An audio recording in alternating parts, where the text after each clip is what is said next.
يا أيها الذين آمنوا إذا نودي للصلاة من يوم الجمعة فاسعوا إلى ذكر الله وذروا البيع. نحمده ونستعينه ونستغفره ونعوذ بالله من شرور أنفسنا ومن سيئات أعمالنا. من يهده الله فلا مضل له ومن يضلله فلا هادي له. وأشهد أن لا إله إلا الله وحده لا شريك له وأشهد أن محمدا عبده ورسوله أرسله بالحق بشيرا ونذيرا وداعيا إلى الله بإذنه وسراجا منيرا. أما بعد فإن خير الحديث كتاب الله وخير الهدي هدي محمد صلى الله عليه وسلم وشر الأمور محدثاتها وكل محدثة بدعة وكل بدعة ضلالة وكل ضلالة في النار. أعوذ بالله من الشيطان الرجيم. بسم الله الرحمن الرحيم. إنه من قتل نفسا بغير نفس أو فساد في الأرض فكأنما قتل الناس جميعا ومن أحياها فكأنما أحيا الناس جميعا. قال الله تبارك وتعالى إن الله لا يصلح عمل المفسدين. قال رسول الله صلى الله عليه وسلم لا يشير أحدكم على أخيه بالصلاح فإنه لا يدري لعل الشيطان ينزغ في يده فيقع في حفرة من النار. رواه البخاری و مسلم. معزز علماء کرام، بزرگان محترم، نوجوانان اسلام، معصوم بچوں اور پردہ نشین اسلامی مائیں اور بہنیں، خطبہ جمعہ کا عنوان ہے شہر میں بڑھتی ہوئی قتل و غارت گیری. حاضرین، ہم اور آپ بخوبی واقف ہیں کہ اس وقت ہمارا مسلم سماج، مسلم معاشرہ اخلاقی اعتبار سے بہت ہی زیادہ زوال پذیر ہوتے ہوئے نظر آ رہا ہے. ہمارے مسلم سماج میں بہت ساری خرابیاں ہیں، بہت سارا بگاڑ ہے، مختلف قسم کی برائیاں پائی جاتی ہیں. ایک جانب عقیدے کا بگاڑ، عبادات سے عدم دلچسپی کا بگاڑ، معاملات کے اندر اسلامی تعلیمات سے دور دور ہم اور آپ نظر آتے ہیں. پیارے نبی علیہ الصلوۃ والسلام کے پیارے اخلاق حسنہ سے دور دور تک واسطہ نظر نہیں آتا ہے. ہماری مسلم بہن بیٹیاں ارتداد کا شکار ہوتی ہوئی نظر آتی ہیں، غیروں کے ساتھ جا کر اپنی زندگی گزار رہی ہیں، اور ہمارا نوجوان طبقہ نہ جانے اس کے اندر اخلاقیات کا اس قدر بگاڑ ہے کہ اس کے رات و دن، شب و روز، لیل و نہار ایسے ایسے کاموں کے اندر ملوث ہے کہ اس کو دیکھتے ہوئے خون کے آنسو رونا پڑتا ہے. ان کی راتیں روڈوں پر اور ہوٹلوں اور نکڑوں پر ہیں، تو ان کے دن کے اوقات سونے اور پھر اس کے بعد بد اخلاقی کے کام میں ملوث ہوتے ہوئے نظر آتے ہیں. تو ہمارا سماج اس وقت مختلف اخلاقی گراوٹوں سے گزر رہا ہے، لیکن تشویشناک اور افسوسناک جو واقعات ان ایام میں پیش آ رہے ہیں وہ ہے قتل و غارت گری کے مسائل. اگر آپ کا تعلق سوشل میڈیا سے ہے اور آپ نیوز دیکھتے ہیں، اور خصوصیت کے ساتھ اگر اولڈ سٹی سے اگر ہمارا اور آپ کا تعلق ہے، تو کون سا ایسا مہینہ، کون سا ایسا ہفتہ یا بسا اوقات کون سا ایسا دن ہوتا ہے جس میں قتل کے واقعات پیش نہ آتے ہو اور قتل کرنے والا بھی مسلمان ہو، قتل ہونے والا بھی مسلمان. کیسی عجیب عجیب کہانیاں ہمیں اور آپ کو روزانہ دیکھنے اور سننے کو ملتی ہیں، جبکہ ہمارا اور آپ کا پیارا دین اسلام ہمیں اور آپ کو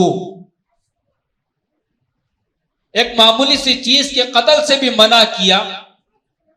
چونٹی جو ہمیں کبھی بسا اوقات تکلیف پہنچا سکتی ہے اس کو بھی مارنے سے منع کیا، اس کو بھی جلانے سے منع کیا. اور جس اسلام نے ہمیں اور آپ کو اس بات کی تعلیم دیتے ہوئے ابھارا کہ دیکھو کسی ایک انسان کا قتل اگر ہو جاتا ہے، یہاں ایمان والے کی شرط نہیں، مسلمان ہونے کی شرط نہیں، بلکہ اللہ تبارک و تعالی نے سورۃ المائدہ کی آیت 32 کے اندر بیان فرمایا، نفس کا ذکر فرمایا. من قتل نفسا، کہ اگر کوئی انسان کسی ایک نفس کا، کسی ایک جان کا قتل کرتا ہے تو گویا اس نے ساری انسانیت کا قتل کیا. اور جس نے ایک انسان کی جان کی حفاظت کی گویا اس نے سارے انسانوں کو زندگی عطا کی، گویا اس نے سارے انسانوں کی جانوں کی حفاظت کی. جس اسلام نے ایک عام سے انسان کو قتل کرنے سے منع کیا، اس اسلام کے ماننے والے آج روزانہ دن دھاڑے اور رات کی تاریکی میں اور دن کے اجالے میں کبھی بسا اوقات گھر میں گھس کر تو کبھی لبے سڑک جو ہے قتل کرتے ہوئے نظر آ رہے ہیں. اور قتل کرنے کے جو واقعات ہیں اس کے پیچھے جو پس منظر ہے وہ کوئی بڑی بڑی باتیں نہیں بلکہ معمولی سی بات ہے. بسا اوقات قرض کا معاملہ ہے، 5-6 ہزار کے قرض کا معاملہ ہے. بسا اوقات روڈ پر ہونے والے ٹکر، بسا اوقات ہونے والی گفتگو کے اندر تلخ اور تیزی کی گفتگو، بسا اوقات پارکنگ کے مسائل کو لے کر ہے، اور بسا اوقات خاندانی رقابتیں ہیں، جائیداد کے مسائل ہیں. گویا گھما پھرا کر ہم اور آپ اگر دیکھتے ہیں کہ کیوں اس طرح قتل عام ہو رہا ہے، کیا اسباب ہے، کیا ایسی وجوہات ہیں، تو ایک ہی چیز معلوم ہوتی ہے، وہ یہ کہ دنیا کے لیے انسان ایک دوسرے کا قتل کر رہا ہے. قرآن کریم نے ہمیں اور آپ کو اس بات کی تعلیم دی، من قتل مؤمنا متعمدا کہ جو کوئی مومن جو ہے کسی مومن کا جانتے بوجھتے قتل کرتا ہے تو فجزاؤہ جہنم، کہ اس کا ٹھکانہ جہنم. اس قدر بڑا گناہ ہے اور یہ گناہ کبیرہ ہے اور یہ دوزخ میں لے جانے والا عمل ہے اور اس سے منع کیا گیا ہے. مگر ہمارا نوجوان طبقہ، ہمارا مسلم سماج جو ہے اس قتل کی واردات کرنے کو اس قدر ہلکا لے لیا ہے کہ نہ جانے نوجوان بچے 18-19 سال کی عمر کو کیا پہنچ جاتے ہیں کہ ان کا جوش و جذبہ ان غلط راہوں پر یوز کیا جا رہا ہے اور یوز کروایا جا رہا ہے. اور ہر گلی کے اندر ایک ایک ٹولی بنی ہوئی ہے اور وہ ٹولیاں مل کر جو ہے ایک دوسرے کا قتل کر رہے ہیں. اور پھر قتل ہونے کے فوری بعد ہمارے مسلم نوجوانوں کے ناموں کے ساتھ جو لقب لگ جاتا ہے وہ قابل افسوسناک ہے. ہمارے نوجوانوں کو اور بزرگوں کو جاننا چاہیے کہ اس کے بعد سے ان کی زندگی اس ملک کے اندر، اس شہر کے اندر ایک داغدار ہو جاتی ہے، سماج کے اندر بھی داغدار، اور اسلام کے اعتبار سے بھی وہ بڑا مجرم کہلائے گا. اور اس کے نام کے ساتھ لگ جاتا ہے روڈی شیٹر کا نام. کبھی ہم اور آپ سوچنا چاہیے کہ اس کی وجہ سے کس قدر ہمارا مسلم سماج جو ہے زوال پذیر ہو رہا ہے اور کس قدر ہمارے مسلم سماج کو نقصان ہو رہا ہے، اور ہماری وہ طاقت، ہماری وہ قوت جو نوجوانوں کی شکل میں ہے، وہ نوجوان کدھر جا رہا ہے، کس جانب جا رہا ہے، اس کا رخ کدھر ہے. ان تمام باتوں پر ہمیں اور آپ کو غور کرنا ہے. ہمارے سماج کو بچانا ہے، ہمارے نوجوانوں کو بچانا ہے۔ قتل جو ہے یہ بہت بڑا گناہ ہے، گناہ کبیرہ کے اندر اس کو شمار کیا گیا ہے، اور پھر اس کی جو سزا ہے، اگر وہ اسلامی مملکت کا معاملہ ہوتا، اسلامی حکومت کا معاملہ ہوتا اور جرم ثابت ہو جاتا تو قتل کا بدلہ قتل ہے۔ اور یہاں اس قدر بے خوف ہو کر، نڈر ہو کر قتل کیا جا رہا ہے کہ اللہ کی پناہ روزانہ کے واقعات ہیں۔ ان 8 دنوں کی نیوز اٹھا کر دیکھ لیجیے آپ، کتنی قتل کی وارداتیں ہوئی ہمارے صرف اس علاقے کے اندر، یعنی اولڈ سٹی کے اندر۔ میں صرف حیدرآباد کی اگر بات کر رہا ہوں تو گویا بہت بڑی تعداد قتل کی جا رہی ہے۔ اگر اس کے علاوہ عمومی طور پر اگر ہم اور آپ گفتگو کریں تو گویا مسلمان جو ہے اس وقت ایک دوسرے کے قتل و غارت گیری پر تلا ہوا ہے اور اترا ہوا۔ کیا میری اور آپ کی ذمہ داری نہیں بنتی ہے کہ اس طرح کی برائیوں کا خاتمہ کرنے کے لیے ہمیں کوئی راہ نکالے، کوئی راستہ نکالے، اور ہمارے اپنے نوجوان لڑکے اور لڑکیوں کی تعلیم و تربیت کا اہتمام کریں؟ اسباب، چھوٹے چھوٹے اسباب میں نے آپ کے سامنے گنایا، لیکن سوال یہ ہے کہ ہمارا مسلم نوجوان طبقہ اتنا بڑا قدم اٹھا رہا ہے تو کیوں اٹھا رہا ہے؟ اس کا جواب یہ ہے کہ اس کی تعلیم و تربیت کا انتظام نہیں کیا گیا، اس کی صحیح تربیت نہیں کی گئی، اس کو صحیح پروان نہیں چڑھایا گیا، اس کے لیے اس بات کی تعلیم نہیں دی گئی کہ جس اسلام کے اندر ہمارا اور آپ کا وجود ہے، اس اسلام نے ہمیں مارنے سے، گالی گلوچ کرنے سے، لڑائی جھگڑے کرنے سے منع کیا ہے۔ کس قدر پیارا دین ہے۔ اس دین کی چھوٹی چھوٹی تعلیمات ہم نے ہمارے اولاد کے دل و دماغ میں نہیں بٹھایا، اور یہ جذبہ کہاں سے پنپتا ہے؟ اسکولوں سے شروع ہوتا ہے، کالجوں سے شروع ہوتا ہے، مارکیٹ سے شروع ہوتا ہے۔ اسکول کے اندر بالکل ابتدائی سے وہاں ٹیم بن جاتی ہے، اپنے اپنے دوستوں کی 2-4 دوستوں کی ٹیم بن جاتی ہے، اور اگر کوئی دوسری ٹیم کا دوست جو ہے اس کے دوست کو اگر تکلیف پہنچائے تو وہیں سے ٹیم وار شروع ہو جاتا ہے، وہیں سے جنگیں شروع ہو جاتی ہیں۔ اگر ان معصوم سے ذہنیت رکھنے والے بچوں کی ابتدائی میں اگر ہم نے تربیت کیا ہوتا کہ دیکھو بیٹے تم نے آج اسکول میں لڑائی جھگڑا کر آئے ہو، یہ بہت غلط بات ہے، اس طرح نہیں کرنی چاہیے، اور ہم اسکول پہنچے ہوتے، دونوں کو ملا دیے ہوتے، عفو اور درگزر کا مادہ ان کے اندر پیدا کر دیے ہوتے، معاف کرنا کس کو کہا جاتا ہے بتائے ہوتے، صبر کا مادہ کیسے پیدا کرنا بتائے ہوتے، برداشت کس کو کہا جاتا ہے، کس کو ایڈجسٹمنٹ کہا جاتا ہے، اگر یہ باتیں بتائے ہوتے، اس طرح اگر ہماری اولاد کی تعلیم و تربیت کا اہتمام ہم اور آپ کیے ہوتے تو ہمارا سماج اس قدر بھیانک راہوں کو اختیار نہ کرتا۔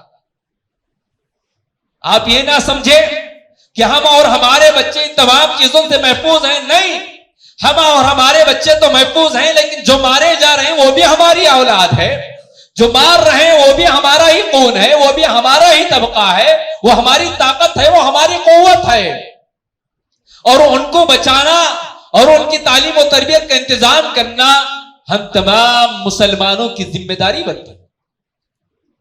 حضرات، ہمیں ہمارے بچوں کو بتانا ہوگا کہ بیٹے اسلام نے تو یہاں تک کہا ہے کہ کسی ایک کے طرف کوئی تکلیف دینے والی چیز، چاہے وہ لوہے کی سلاخ ہو یا چاقو ہو یا کوئی اور چیز ہو جس سے انسان کو تکلیف پہنچتی ہو، اس سے اشارہ کرنے تک بھی منع کیا ہے، اس سے اشارہ کرنا منع کیا ہے، مارنا بہت دور کی بات ہے۔ پیارے نبی علیہ السلام نے فرمایا، جس کو امام بخاری، امام مسلم رحمہ اللہ نے اپنی کتاب کے اندر اس حدیث کو نقل فرمایا، اللہ کے نبی نے فرمایا لا یشیر احدکم علی اخیہ بالصلاح، کہ کسی بھی ہتھیار سے، کسی بھی تکلیف دینے والی چیز سے کسی انسان کے لیے جائز نہیں ہے کہ وہ کسی کو اشارہ کر کر ڈرائے، کسی کو دھمکائے۔ ڈرانا، دھمکانا، اشارہ کرنا منع ہے، تو کہاں سے مار پیٹ اور قتل و غارت گیری کی اجازت دے سکتا ہے، چاہے کتنا بھی بڑا معاملہ کیوں نہ ہو جائے؟ کیوں؟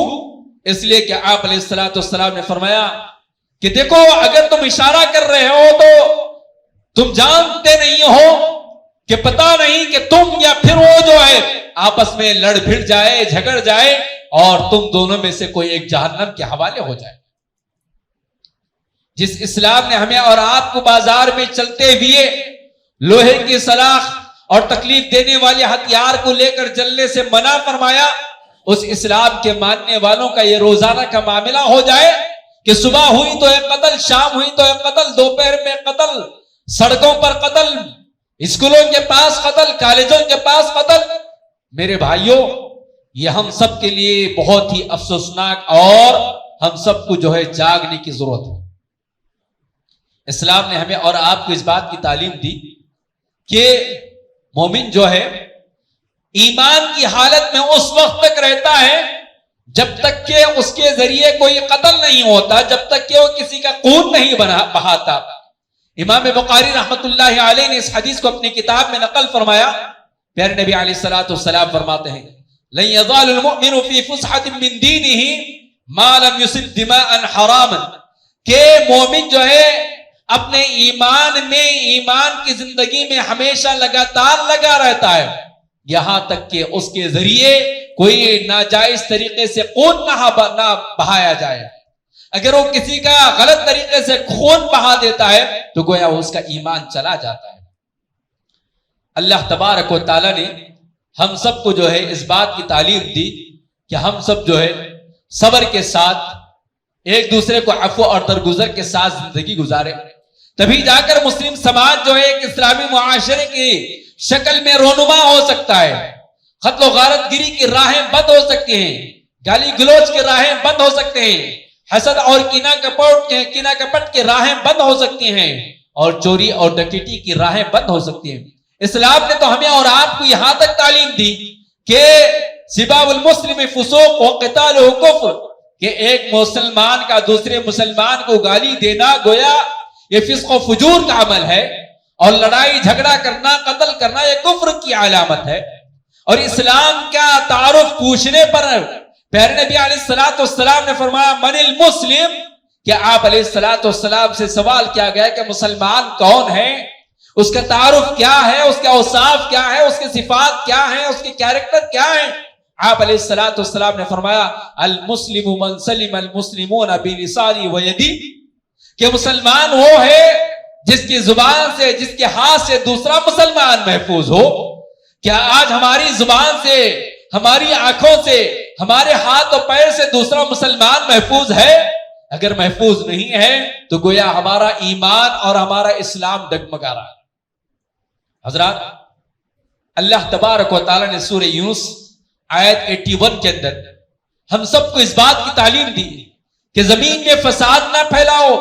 زمین میں فساد پھیلانے والوں کو اللہ تبارک و تعالیٰ پسند نہیں کرتے ہیں، اور پھر جو ہے زمین میں فساد جو ہے اصلاح کے نام پر بھی کرنے سے منع کیا گیا، اور زمین میں فساد پھیلانے سے منع کیا گیا۔ لہذا ہم سب کو چاہیے کہ ہم سب جو ہے اس بات کا اہتمام کریں کہ ہم جو ہے اپنے نوجوانوں کی تعلیم و تربیت کا اہتمام کریں۔ حقیقت میں اسلام ہر انسان کے لیے جو ایک رحمت بن کر آیا، اس کی بنیادی تعلیمات کا نچوڑ اگر ہم اور آپ دیکھتے ہیں تو وہ ہمارا دین، ہماری جان، ہمارا مال، ہماری عزت و آبرو اور ہمارے عقل کی حفاظت کے لیے آیا ہے۔ اگر کسی بھی انسان کے دین کے خلاف، کسی بھی انسان کے جان کے خلاف، کسی بھی انسان کے مال و دولت کے خلاف، کسی بھی انسان کی عزت و آبرو کے خلاف اگر کوئی حملہ کرتا ہے تو گویا وہ بہت بڑا مجرم ہے، بہت بڑا مجرم ہے۔ اسلام نے ہر انسان کو جینے کے لیے پیدا کیا ہے، ہر انسان کو زندگی کی آزادی دی، ہر انسان کو دین پر عمل کرنے کا حکم دیا، ہر انسان کی عزت و آبرو کو محفوظ رکھنے کا حکم دیا، ہر انسان کے مال و دولت کی حفاظت کرنے کا حکم دیا۔ اور پیارے نبی علیہ الصلوۃ والسلام کی تعلیمات کے ذریعے ہمیں اور آپ کو ان تمام چیزوں کے دلائل ملتے ہیں کہ کوئی انسان کسی کے دین و ایمان، کسی کی جان، کسی کی عزت و آبرو کے ساتھ کھلواڑ نہ کرے۔ آپ علیہ الصلوۃ والسلام حجۃ الوداع کے موقع پر پیاری زمین پر، مقدس ترین زمین پر، مبارک دنوں میں، مبارک گھڑی میں، اور حضرات صحابہ کے درمیان حج کے موقع پر آپ علیہ السلام نے کیا فرمایا کہ جس طرح آج کا دن بڑا ہی محترم ہے، یہ زمین بڑی محترم ہے، یہ شہر بڑا محترم ہے، یہ مہینہ بڑا محترم ہے، یہ ایام بڑے ادب اور احترام والے ہیں، اسی طرح تم سب کا خون اور تم سب کا دین و ایمان جو ہے اسی طرح محترم ہے، اسی طرح محترم ہے۔ حضرت عمر رضی اللہ تعالی عنہ حجر اسود کی جانب اشارہ کرتے ہوئے کہتے ہیں میں نے اپنے نبی کو تیرا بوسہ دیتے ہوئے دیکھا، اس لیے میں بوسہ دے رہا ہوں۔ میرے نزدیک تجھ سے احترام، تجھ سے بڑھ کر اگر کوئی چیز قابل احترام ہے، قابل عزت ہے تو وہ ہے انسان کی جان۔ انسان کی جان، جس انسان کی جان کو اس قدر اہمیت بتایا گیا، اس انسان کی جان کے ساتھ اس طرح کھلواڑ کرنا یہ گویا بالکل غلط بات ہے۔ آئیے آخر میں چند باتیں بتا کر میں اپنی بات کو ختم کر دیتا ہوں۔ آخر یہ واقعات جو ہو رہے ہیں ان کو کیسے روکا جائے، اس کا علاج کیا ہے؟ اس کا علاج ہمیں اور آپ کو بالکل ابتدائی سے ہمارے بچوں کا ذہن دینی ذہن بنائیں، دینی تعلیمات سے آراستہ اور پیراستہ کرے، قدم قدم پر ان کی رہنمائی کرے، اور خاص طور پر جب بچے بلوغت کی عمر کو پہنچنے کے قریب ہو تو ان کی نگرانی ہر اعتبار سے کرے، ان کی نگرانی ہر اعتبار سے کرے، ان کی محفلوں کو جانچے، ان کے دوست احباب کو دیکھے، ان کے رہن سہن کو دیکھے، ان کے جذبات کو دیکھے، ان کا سلوک جو ہے اس کو ہم اور آپ دیکھیں کہ وہ کس طرح ہمارے ساتھ پیش آ رہے ہیں۔ بات بات پر چڑ جانا، بات بات پر غصے میں آنا، جھنکا دینا، گویا اگر یہ عادتیں ہمارے بچوں کے اندر آ رہی ہیں تو یہ ہمارے بچوں کے لیے نقصان دہ ہے، یہ ہمارے بچوں کو غلط راہوں پر لے جانے والی ہیں۔ انہیں بالکل ابتدائی سے ان کی ذہنیت کی تربیت کرنا چاہیے، جس طرح ہم اور آپ ایک درخت کی حفاظت کرتے ہیں، ایک بیج ڈالنے کے بعد درخت کی حفاظت کرتے ہیں کیڑے مکوڑوں سے اور غلط چیزوں سے، جس طرح ہم گھر کے آنگن میں پلنے والے جھاڑ کی حفاظت کرتے ہیں، اس سے کہیں زیادہ ہماری اولاد پر ہمیں نگرانی ہونی چاہیے۔ دوسری چیز، ہمارے بچوں کا ذہن کیسے بن رہا ہے؟ ہمارے بچوں کا ذہن یہ میڈیا، یہ موبائل فون اور یہ موبائل کے اندر مختلف طرح کے جو گیمز ہیں جس کے اندر قتل و غارت گری، ایک دوسرے پر حملہ کرنا، ایک دوسرے کو مارنا، ایک دوسرے کا پیچھا کرنا اور کروانا، جس طرح کے گیمز بنائے گئے ہیں، یہ گیمز ہمارے بچوں کا ذہن خراب کر رہے ہیں، اور نتیجے میں ہمارے بچے وہی ایکشن کرنا چاہتے ہیں، اسی طرح کا سلوک کرنا چاہتے ہیں، اسی طرح کی ایکٹنگ کرنا چاہتے ہیں۔ گھر میں بسا اوقات اپنے بھائی بہنوں کے ساتھ اس طرح کا معاملہ کرتے ہیں، اور جب روڈ پر نکل پڑتے ہیں، کوئی چھوٹا سا واقعہ پیش آتا ہے تو وہی ساری کے ساری چیزیں ان کے آنکھوں کے سامنے آ جاتے ہیں کہ کس طرح حملہ کرنا چاہیے، کیسے کرنا چاہیے۔ تیسری چیز، ہمارے بچوں کا جو ذہن اس طرح کا بن رہا ہے وہ یہ کہ یہ فلم بینی سینما کے اندر جس طرح کے واقعات، جس طرح کی فائٹنگ، جس طرح کی چیزیں بتائی جاتی ہیں، وہی چیزیں ہمارے بچوں کا ذہن بنا رہی ہیں کہ کس طرح قتل کرنا چاہیے، کس طرح حملہ کرنا چاہیے، کس طرح پلاننگ کرنا چاہیے۔ یہ نہ جانے کسی نہ کسی طریقے سے نہ صرف مسلم سماج بلکہ پوری دنیا کی سماجیات کو تباہ اور تاراج کرنے کے لیے یہ پورے منصوبے بنائے گئے کہ کیسے حملے کیے جاتے ہیں، کس طرح منصوبے کیے جاتے ہیں، کیسا اٹیک کرنا چاہیے، وہی چیز ہمارے بچوں کے اندر آ رہی ہے۔ تو ہم کو کیا کرنا چاہیے علاج کے طور پر؟ ہمارے بچوں کو موبائل سے دور رکھیں، ہمارے بچوں کو موبائل کے اندر جو گیمز ہے اس سے دور رکھیں، ہمارے بچوں کو فلم بینی سے دور رکھیں، ہمارے بچوں کو اخلاقیات کی تعلیم دیں، ہمارے بچوں کو پیارے نبی علیہ السلام نے کیسے کیسے لوگوں کو معاف کیا اس کی تعلیم دے، صحابہ کیسے کیسے اپنے دوست احباب کے ساتھ رہا کرتے تھے، صحابہ کے کیا تعارف ہیں اس بات کی تعلیم دلوائے کہ آپ علیہ السلام کے ان صحابہ کا تعارف کیا بتائے گا؟ محمد الرسول اللہ والذین معه اشداء علی الکفار رحماء بینہم، کہ یہ وہ صحابہ ہے جو غیروں کے ساتھ تو سخت گیر ہیں لیکن اپنوں کے ساتھ رحماء بینہم، بڑے رحم دل ہیں، بڑے رحم دل ہیں. رحم کس کو کہا جاتا ہے, کیسے رہنا چاہیے, کیسی دوستیاں ہونی چاہیے, ان تمام چیزوں پر ہماری نگرانی ہونی چاہیے. اور پھر اس کے بعد جوانی کی دہلیز پر قدم رکھنے کے بعد ہمارے نوجوانوں کے ہر طرح کے ایکٹیویٹیز پر ہماری نگاہیں رہنی چاہیے. ایسا نہیں کہ بچہ بڑا ہو گیا ہے, آپ گاڑی دلا دیے, ایک بڑا سا موبائل دلا دیے اور شہر کے ایک بڑے سے بڑے کیا کہتے ہیں نامور کالج میں داخلہ دلا دیے اور مطمئن ہو کر بیٹھ گئے کہ اب میرا بیٹا ڈاکٹر بنے گا, انجینئر بنے گا. پتا نہیں فیوچر میں آپ کا اور ہمارا یہ لڑکا ڈاکٹر بنے گا یا قاتل بنے گا, انجینئر بنے گا یا قاتل بنے گا, انجینئر بنے گا یا چور اور ڈاکہ ڈالنے والا بنے گا. اس کے اوپر نگاہیں ہونی چاہیے. کیوں؟ اس لیے کہ کالج کا ماحول ایسا نہیں ہے جیسے ہم اور آپ سوچتے ہیں. وہاں جو ہے کالج کا ماحول بڑا نازک ماحول ہوتا ہے. مختلف قسم کے نوجوان ایک چھت کے نیچے جمع ہو جاتے ہیں, سب کا خون گرم ہوتا ہے, بد اخلاقی عروج پر رہتی ہے, گالی گلوچ زبان پر رہتا ہے, حرام کاری زبان, حرام کاری کے قدم قدم پر اڈے کھلے بھی رہتے ہیں. ایسے موقع پر ان کی دوستیوں کی جانچ اور ان کے رہن سہن کی جانچ ہم سب کے لیے ضروری ہے, ہم سب کے لیے ضروری ہے. اور پھر اس کے بعد ہم سب کو چاہیے کہ یہ جو واقعات پیش آ رہے ہیں ان میں ایک سبب یہ ہے بے روزگاری. ان میں سے ایک اہم سبب بے روزگاری بھی ہے اور بڑھتی ہوئی مہنگائی بھی ہے. بے روزگاری کیوں؟ اس لیے کہ ہم نے ہمارے بیٹے کو, ہماری اولاد کو, ہمارے بھائی بہنوں, ہمارے بھائیوں کو جو ہے ہم نے روزگار سے جوڑنے کی کوشش نہیں کی, حلال روزی روٹی کے راہیں انہیں ہموار نہیں کیے.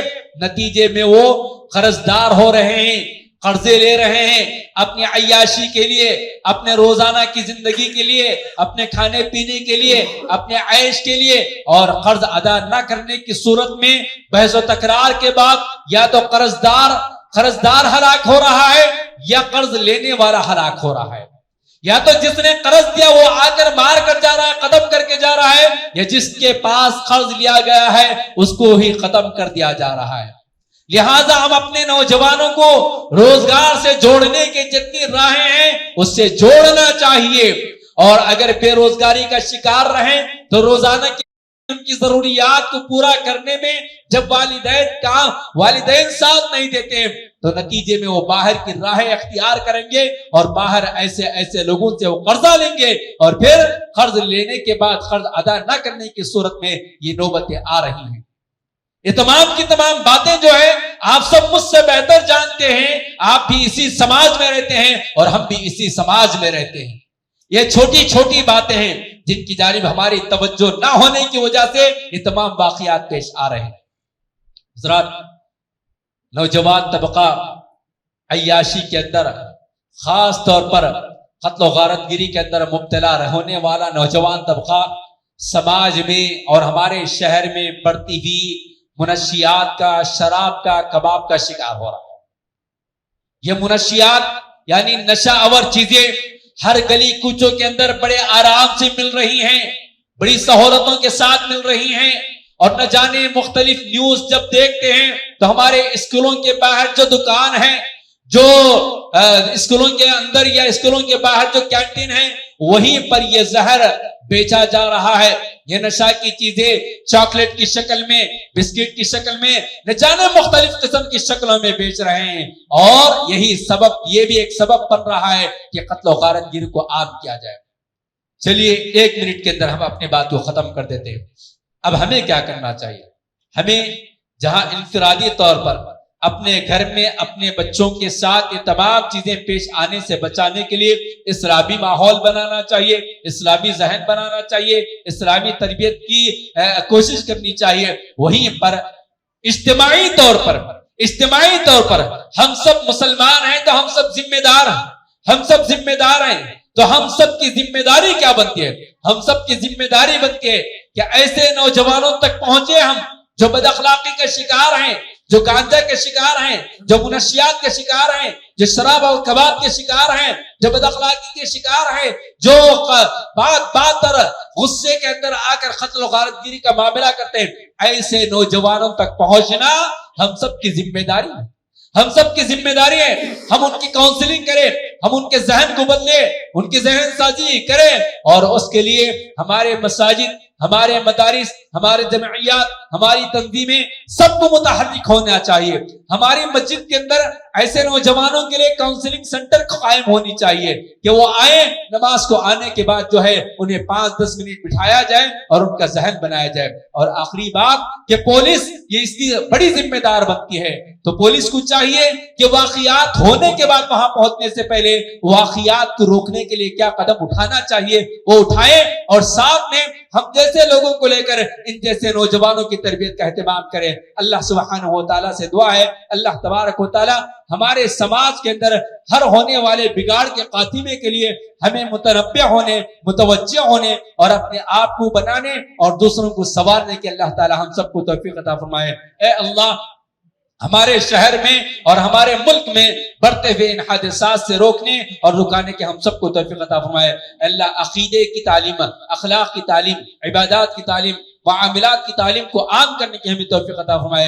اللہ گھر گھر اسلامی اخلاقیات کو پہنچانے کی ہمیں توفیق عطا فرمائے. اللہ ہمارے نوجوان کو صبر کے ساتھ، عفو اور درگزر کے ساتھ، برداشت کے ساتھ زندگی گزارنے کی توفیق عطا فرمائے. اللہ ہم سب کو اپنی نسلوں کی، اپنے بچوں کی تعلیم و تربیت کا اہتمام کرنے کی توفیق عطا فرمائے. اللہ ہم سب کی مدد فرمائیے. اللہ ہم سب کو جو ہے ایک صالح معاشرے کی تشکیل میں ایک دوسرے کا ساتھ دینے والا بنائے. اللہ ہم سب کو اچھائیوں میں ایک دوسرے کا تعاون کرنے والا بنائے. اللہ ہم سب کو جو ہے برائیوں سے بچنے اور بچانے کی توفیق عطا فرمائے. اللہ ہمارے ملک کیا ہے، اللہ ہمارے ملک کے جو حالات بدل رہے ہیں اللہ ان حالات کو بدل دیجئے. اللہ امن و سلامتی میں ہمارے ملک کے حالات کو بدل دیجئے. اللہ آنے والے ایام میں اللہ جو کچھ فتنہ اور فساد ہونے کا امکان ہے اللہ ہم سب کو صبر و تحمل کے ساتھ اللہ آپ سے اپنا رشتہ جوڑنے کی ہمیں توفیق عطا فرمائے. اللہ ہمارے ملک کے اندر جو ہے امن و سلامتی کی ہوا کو عام فرما دیجئے. اللہ نفرت کو ختم فرما دیجئے. اللہ امن و سکون عطا فرمائیے. اللہ وہ ظالم حکمران جو ظلم کر رہے ہیں اللہ ان کا خاتمہ فرما دیجئے. اللہ ہم سب کو جو ہے نیک توفیق عطا فرمائیے. اللہ مسجد اقصی کو آزاد فرما دیجئے. اللہ اہل فلسطین پر رحم فرمائیے. اللہ اہل غزہ پر رحم فرمائیے. اللہ مسجد اقصی کو آزاد فرما دیجئے. اللہ اہل غزہ پر رحم فرمائیے. اللہ ان کے حق میں ہماری دعاؤں کو قبول فرمائیے. اللہ ظالم اسرائیل اور امریکہ کو ختم فرما دیجئے. اللہ اسے نیست و نابود کر دیجئے. اللہ نہتوں پر، بچوں پر، بوڑھوں پر، عورتوں پر، مساجد پر، اسکولز پر، اللہ دواخانوں پر اللہ حملہ کر اللہ بے یار و مددگار کر دیا ہے. اللہ آپ اہل غزہ کے حامی بن جائیے، ناصر بن جائیے. اللہ آپ کے علاوہ کوئی ان کا مددگار نہیں ہے. اللہ مسجد اقصی کو آزاد فرما دیجیے. اللہ حرمین کی حفاظت فرمائیے. اللہ ہندوستان کی تمام مساجد کی، تمام مدارس کی اور مسلمانوں کے جان و مال کی اور ان کی جائیداد کی حفاظت فرمائیے. آمین یا رب العالمین. بارک اللہ لنا ولکم فی القرآن العظیم ونفعنا وإیاکم بالآیات والذکر الحکیم. انہ تعالی جواد ملک بر رؤوف رحیم رب العالمین.